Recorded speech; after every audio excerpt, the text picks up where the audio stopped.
Year coaching classes DK sir YouTube channel पे आपका स्वागत है। अब हम लोग आज स्टार्ट कर रहे हैं प्रत्यावर्ती धारा जो हमारी चल रही थी अल्टरनेटिंग करंट, उसका जो नेक्स्ट टॉपिक है वो है आपका ट्रांसफार्मर। तो हम लोग मित्रों आज ट्रांसफार्मर के बारे में विधिवत अध्ययन करेंगे, ठीक है ना। आप लोग ध्यान से देखते रहिएगा और वीडियो पसंद आएगा तो लास्ट में आप लोग शेयर करिएगा और लाइक भी करिएगा, बिना लाइक करिए मत जाइएगा, ठीक है मित्रों। चलो मित्रों हम वीडियो को स्टार्ट करते हैं, तो आप लोग ध्यान से देखिए। सबसे पहले बताते हैं ट्रांसफार्मर, ठीक है ना। ट्रांसफार्मर होता क्या है, देखिए ट्रांसफार्मर, ठीक इधर देख रहे हैं आप लोग, इसकी डिफिनेशन लिखी हुई है, उसके बारे में हम लोग इसका principle, construction, working and efficiency, उसकी दक्षता के बारे में अध्ययन करेंगे। उधर आप लोग देखेंगे बाएं साइड में, हमारे जो दाहिने साइड में है, इसके चित्र बना हुआ है ना। ये जो हमारे दाहिने साइड रहा है तो क्या है, ट्रांसफार्मर का चित्र है। और इसमें ट्रांसफार्मर दो प्रकार के होते हैं, एक है आपका स्टेप डाउन जिसे हम लोग अपचाई, दूसरा है स्टेप अप जिसे हम लोग उच्चाई ट्रांसफार्मर कहते हैं। तो इनके बारे में हम लोग विधिवत अध्ययन करने चल रहे हैं मित्रों, देखिएगा आप लोग, ठीक है ना। सबसे पहले आते हैं डिफिनेशन में, करा है ट्रांसफार्मर, ठीक है ना। ट्रांसफार्मर के बारे में हम लोग स्टार्ट करने जा रहे हैं, आप लोग देखते रहिएगा। चलिए देखिए, transformer is a electric device, transformer is a electric device which convert to low voltage into high voltage or high voltage convert to transformer। यानी ट्रांसफार्मर एक ऐसी इलेक्ट्रॉनिक युक्ति है जो निम्न वोल्टेज को उच्च वोल्टेज में और उच्च वोल्टेज को निम्न वोल्टेज में कन्वर्ट करती है, ट्रांसफार्मर कहलाती है, ठीक है ना।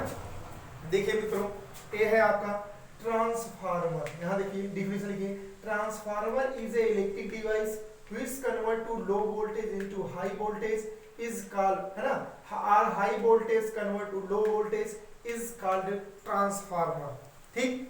अब ट्रांसफार्मर हो गया, अब आते हैं इसके सिद्धांत पे। Transformer is a working of mutual inductance, transformer जो होता है वो म्यूचुअल इंडक्टेंस के सिद्धांत पर कार्य करता है। किसके सिद्धांत पर कार्य करता है, म्यूचुअल इंडक्टेंस। हम लोग mutual inductance, transformer is a working of, है ना, transformer is a working of mutual inductance, transformer is a working of mutual inductance. Transformer किस सिद्धांत पर कार्य करता है, म्यूचुअल इंडक्टेंस के सिद्धांत पर, यानी अन्योन्य प्रेरण के सिद्धांत पर कार्य करता है, ठीक है ना। अन्योन्य प्रेरण का मात्रा क्या होता है, हेनरी होता है। देखिए मित्रों, एक बार इसके सिद्धांत के बारे में हम बताते हैं। अब देखो इसमें होता है सिद्धांत क्या, कुंडली को पास पास रखा जाता है। जब दो कुंडली को पास रखा जाता है तो प्राथमिक कुंडली में प्रवाहित होने वाली धारा परिवर्तन किया जाता है, तो उसमें एक प्रेरित विद्युत वाहक बल उत्पन्न हो जाता है जिससे चुंबकीय फ्लक्स के काटने का विरोध करता है। इससे क्या होता है, प्रेरित विद्युत वाहक बल उत्पन्न होगा जिससे दूसरी कुंडली में स्वतः ही धारा प्रवाहित होने लगती है, ठीक है ना। जब दो कुंडलियों को पास पास रखते हैं तो एक कुंडली में धारा के मान में, प्रवाहित धारा के मान में परिवर्तन करने पर चुंबकीय फ्लक्स के मान में परिवर्तन होता है, जिससे उसमें एक प्रेरित विद्युत वाहक बल उत्पन्न हो जाता है और स्वतः ही दूसरी कुंडली में धारा प्रवाहित होने लगती है, ठीक। ये हो गया म्यूचुअल इंडक्टेंस, यानी अन्योन्य प्रेरण हो गया, ठीक है ना। अब इसके बाद हम लोग जो देखने जा रहे हैं उसको देखेंगे। चलिए आगे बढ़ते हैं। अब हम देखेंगे रचना यानी कंस्ट्रक्शन, ठीक है ना। देखिए हम सब लोग चित्र में आइए, अब इसकी रचना देख रहे हैं, यानी कंस्ट्रक्शन, इसकी रचना कैसे की गई। रचना आप इसी चित्र से जो है इसी में कुछ करना नहीं है। ये देखो इसमें क्या होता है, नर्म लोहे की पतली पतली जो है पत्तियां होती हैं, नर्म लोहे की पतली पतली पत्तियां होती हैं, तो है ना, एक वार्निश की हुई, जो इसमें नर्म लोहे की पतली पतली पत्तियां होती हैं जो वार्निश कई हुई और लेमिनेटेड की के ऊपर एक रखकर एक आयताकार के रूप में इनको उपस्थित किया जाता है, ठीक है ना। तो इसमें इसको लेमिनेटेड कर दिया, लेमिनेटेड इसमें भंवर धारा हानि जो है कम हो। भंवर धारा हानि कम करने के लिए इसकी प्रतिपद को क्या करें, लेमिनेटेड कर दिया जाता है। यानी लेमिनेटेड मतलब पटली, लौह पटली क्रोड होती है, लौह पटली क्रोड इनको क्या लेमिनेटेड कर देते हैं, जिससे कि इसमें ऊर्जा ह्रास कम हो और भंवर धाराएं उत्पन्न ना हो। ठीक, तो इसमें देखिए एक प्राथमिक कुंडली होती है, एक सेकेंडरी कुंडली होती है। इनके प्राथमिक जो सेकेंडरी कुंडली, इसमें एक कुंडली के ऊपर है ना तांबे के मोटे तार के कम फेरे तथा दूसरी कुंडली तांबे के पतले तार के अधिक फेरे होते हैं। जिसमें अधिक फेरे होते हैं उनको प्रत्यावर्ती धारा स्रोत से जोड़ देते हैं, और जिसमें जो है लोड लेना होता है, प्राप्त करना होता है, उसको हम लोग सेकेंडरी कुंडली कह देते हैं। ये प्राइमरी कुंडली हो गई, आपकी क्या हो गई, सेकेंडरी कुंडली हो गई। ठीक है, ये हो गया। उसके बाद अब आता है इसका वर्किंग, इसकी वर्किंग के बारे में देखते हैं। देखिए इसकी वर्किंग क्या है, इसमें क्या होता है, जब हम ठीक है ना प्रत्यावर्ती धारा स्रोत से इसको जोड़ते हैं, जब प्रत्यावर्ती धारा स्रोत से प्राथमिक कुंडली को जोड़ा जाता है, यानी प्राथमिक कुंडली को जोड़ते हैं, जब प्राथमिक कुंडली को जोड़ते हैं तो इसमें क्या होता है, प्राथमिक कुंडली में तांबे के तार के अधिक फेरे होते हैं, जिससे इसमें जोड़ते हैं, तब इसमें जो इसमें कुंडली होती है वो क्या होती है, चुंबकित और विचुंबकित होने लगती हैं, जो कि तांबे के तार के ऊपर क्या होती है, उनके ऊपर संपर्क की होती हैं, जो प्लेटें लगी होती हैं उनसे ऊपर संपर्क की रहती हैं, ठीक है, इन प्लेटों से ऊपर क्या होती है, टच रहती हैं। और इसमें क्या होता है, जो है इसे क्या होते हैं, इसमें चुंबकीय क्षेत्र उत्पन्न हो जाता है, जिसे चुंबकित और विचुंबकित होती रहती हैं, और इस तरह से हम लोग क्या करते हैं, लोड प्रतिरोध से जो है यहाँ से हम लोग क्या कर देते हैं, लोड प्राप्त कर लेते हैं। ठीक, ये हो गई इसकी कार्यविधि। ठीक है ना, इसमें प्राथमिक कुंडली, फिर से समझो, प्राथमिक कुंडली को हम लोग क्या करते हैं, प्रत्यावर्ती धारा स्रोत से जोड़ते हैं, और स्रोत से जोड़ने पर जो इसमें धारा प्रवाहित होती है तो ये जो है लेमिनेटेड कोर के ऊपर लगी होती है, और इसमें क्या होती है, एक बार चुंबकन और विचुंबकन की घटना होने लगती है, जिससे इसमें क्या करते हैं, दूसरी कुंडली में स्थायी धारा प्रवाहित होने लगती है, और लोड प्रतिरोध हम लोग वहां से जोड़ देते हैं, प्राप्त कर लिया जाता है। ठीक, तो इसमें इसके बाद निकल के आता है आपका, इसी में इसकी दक्षता है, इफिशियंसी, ठीक है ना, इफिशियंसी। अब देखिए अब देखो इसी में एक होती है आपकी प्राइमरी होती है, आपकी क्या होती है, सेकेंडरी होती है। ठीक है ना, तो प्राथमिक कुंडली में जो इसका ईपी होगा वो माइनस हो जाएगा N P delta phi upon delta T हो जाएगा, प्राथमिक के लिए हो जाता है।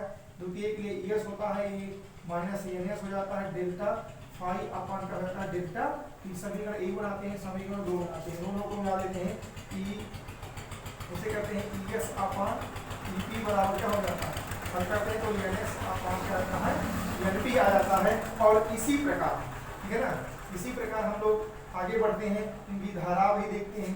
धारा में क्या होता है, तो इसमें धारा में भी आ जाते हैं और वोल्टेज में आ जाते हैं। तो प्राथमिक वोल्टेज से हम लोग क्या लिखें, देखो ये क्या है, एन क्या है, यानी पी नंबर ऑफ फेरों की संख्या है, और ईपी क्या है, विद्युत वाहक बल है, और इसमें बीपी निकलेगा, वोल्टेज हो जाएगा, इसी में धारा निकलेगी, आरपी हो जाएगी, और यहाँ क्या हो गया आपका एनएस हो जाएगा, एनएस हो गया, बीएस हो गया, आईएस हो गया, टीएस हो गया। ठीक है, टीएस क्या है, विद्युत वाहक बल है, आई क्या है, धारा है, बीएस क्या है, वो आपका वोल्टेज हो गया, एनएस क्या है, फेरों की संख्या है। तो इसमें प्रेरित विद्युत वाहक बल और उनके फेरों की संख्या के अनुपात के बराबर हो जाता है। इसी प्रकार जो धारा प्रवाहित होती है तो हो जाता है आपका हो जाएगा टीएस अपॉन ईपी बराबर एनएस अपॉन एनपी बराबर वीएस अपॉन वीपी बराबर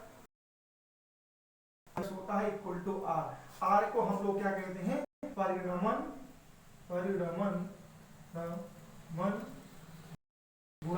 गुणांक बोलते हैं, इसको परिणमन गुणांक बोलते हैं। और ये आपका निकल कर यहाँ से आ जाता है, ये आपका परिणमन गुणांक हो जाता है। ठीक है ना, तो अब हम देखते हैं इसकी इफिशियंसी देखते हैं। देखिए इफिशियंसी क्या होता है, इसकी दक्षता होता है ना। जब इसके हम लोग दक्षता देखेंगे तो ध्यान से आप लोग देखिए इसकी दक्षता में होता क्या है। ठीक है, तो देखो इसकी जो दक्षता दी गई है, ये चलिए इसकी दक्षता देखते हैं। इसमें होता है द्वितीय कुंडली से प्राप्त जो होती है दक्षता में क्या होता है, इसे हम लोग नीटा से प्रदर्शित करते हैं। यह होता है द्वितीय कुंडली से, यानी निर्गत शक्ति बटे निर्गत शक्ति बटे निवेशी शक्ति, इसे हम लोग कह सकते हैं नीटा इक्वल कह सकते हैं output upon input. Out upon क्या हो जाएगा, इनपुट हो जाता है। ये आती है दक्षता। एक आदर्श, यहां देखिए बताते हैं, एक आदर्श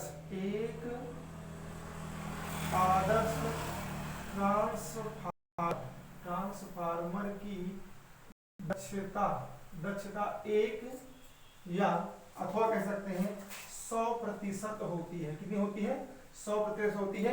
इसकी दक्षता को हम लोग कितना कम कर सकते हैं, 10%, अर्थात 90% तक किया जा सकता है। 90 घटा करके कितना किया जाता है, 90% तक किया जा सकता है, ठीक है ना, 90% तक किया जा सकता है।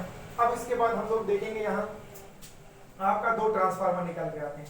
एक है आपका स्टेप अप ट्रांसफार्मर, दूसरा है आपका स्टेप डाउन ट्रांसफार्मर, ठीक है ना। स्टेप अप और स्टेप डाउन के बारे में हम लोग नेक्स्ट वीडियो में देखेंगे और इसके ट्रांसफार्मर की हानियां भी देखेंगे, ठीक।